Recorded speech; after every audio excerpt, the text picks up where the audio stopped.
Welcome to ring theory. Today we are going to explore one of the most powerful and fascinating concepts in abstract algebra, ideals. Imagine a mathematical structure so strong that it acts like a black hole, absorbing everything it touches. By the end of this video, you will understand exactly how these structures work and how we can combine them to build even more complex mathematical systems. Before we look at the math, let us understand what an ideal actually is. Imagine dropping dark blue food coloring into a glass of water. The coloring absorbs the clear water, turning everything blue. In a ring, which is just a set where we can add, subtract, and multiply, an ideal acts exactly like that food coloring. It is a special subset with a unique absorbing property. If you multiply an element from the ideal by any element from the entire ring, the result is instantly dragged back inside the ideal. It is inescapable. Now that we understand the intuition, let us look at the formal rules. For a subset to be an ideal, it must satisfy two strict conditions. The first is that it must be closed under subtraction. This formula simply states that if you take any two elements, A and B, that live inside the ideal I and subtract one from the other, the resulting answer must also live inside the ideal. This guarantees that our ideal forms a solid foundation, specifically a subgroup under addition.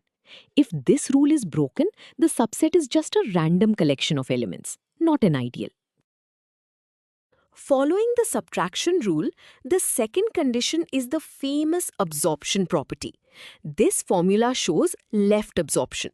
It tells us that if we take an element A from our ideal and multiply it by absolutely any element R from the outside ring, the product is forced back into the ideal I. No matter how large or strange the outside element R is, the ideal swallows it up. If this works from the left, it is a left ideal. If it works from the right, it is a right ideal. In commutative rings, they are exactly the same. So we have our ideals.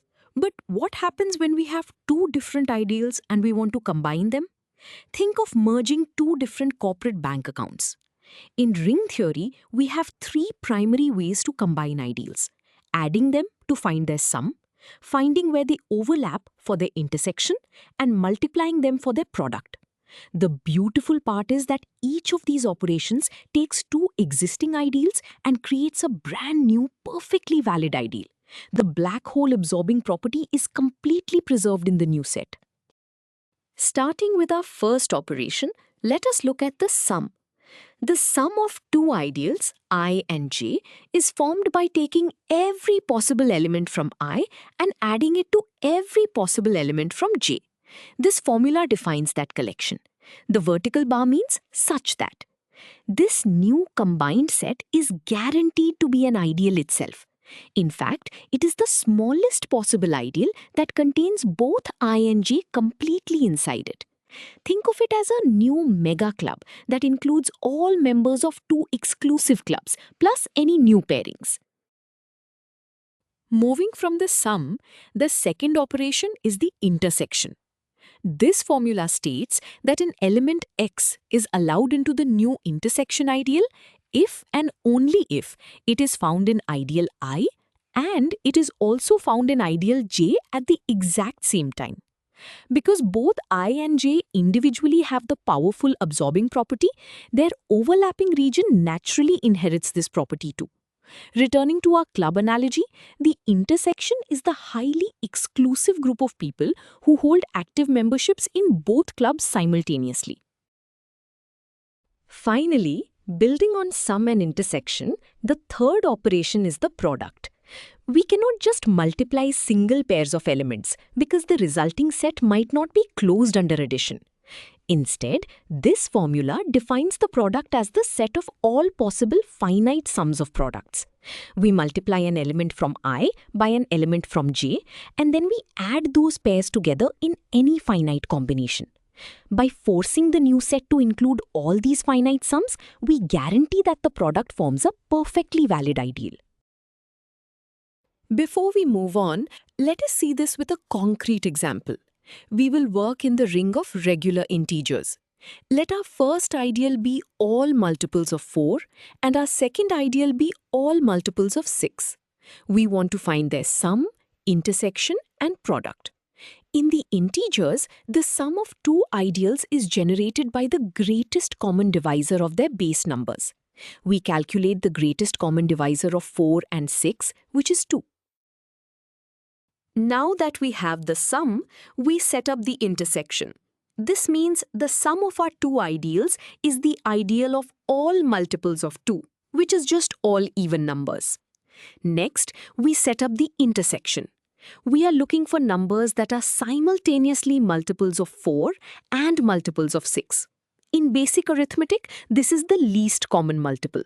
The least common multiple of 4 and 6 is 12. Thus, the intersection is the ideal consisting of all multiples of 12. Having found the intersection, we finally set up the product. In the ring of integers, the product of two ideals is found by simply multiplying their generators together. We multiply 4 by 6, which gives us 24. This gives us our final answer. The product ideal consists of all multiples of 24. Notice that the product ideal, multiples of 24, is entirely contained inside the intersection ideal, multiples of 12. This is a general rule in ring theory. So, we have used these operations, but let us prove why they work. We will prove that the intersection of two ideals is guaranteed to be an ideal itself. To do this, we must verify our two formal conditions from the definition. First, we check closure under subtraction. We start by picking two arbitrary elements, A and B, in the intersection. By definition, this means they live in both I and J. Because I and J are individually ideals, they are both closed under subtraction. So the difference A minus B must exist in I and it must also exist in J.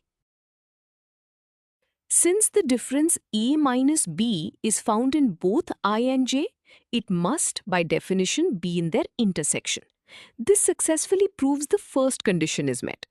With the first condition proven, we now move to the second condition, the absorption property. We pick an arbitrary element R from the entire ring and an element E from the intersection. We need to multiply them together and see where the result lands. Because A is in the intersection, we know A is in I and A is in J. We will use this fact in the next step to complete the proof. Continuing our multiplication, because A is in I and I is an ideal, the product R times A gets absorbed into I. By the exact same logic, because A is also in J, the product gets absorbed into J as well. Since the product is in both I and J, it is officially in the intersection. The exact same logic applies to right multiplication. Because the intersection satisfies both the subtraction rule and the absorption rule, we have our final result. We have successfully proven that the intersection is a perfectly valid ideal. This proof shows exactly why combining ideals preserves their core properties. Let us visualize what we just proved. The diagram you are seeing summarizes how these ideals interact. The large outer box represents the entire ring R. Inside, we have two circles representing our ideals I and J. The shaded overlap in the middle is the intersection, which we just proved is an ideal itself. Notice the arrows pointing inward from the outer ring. These represent the black hole absorption property, showing how multiplying by an outside element R drags the result straight into the ideals. We have covered a lot of ground today. To summarize, an ideal is a special subset of a ring that acts like a mathematical black hole, absorbing multiplication from any outside element. We learned that we can perform operations on these ideals, adding them, intersecting them, or multiplying them to create brand new ideals. These operations are not just abstract concepts, they are fundamental tools used to break down complex rings and form the basis of modern technologies like secure digital cryptography. Great job following along.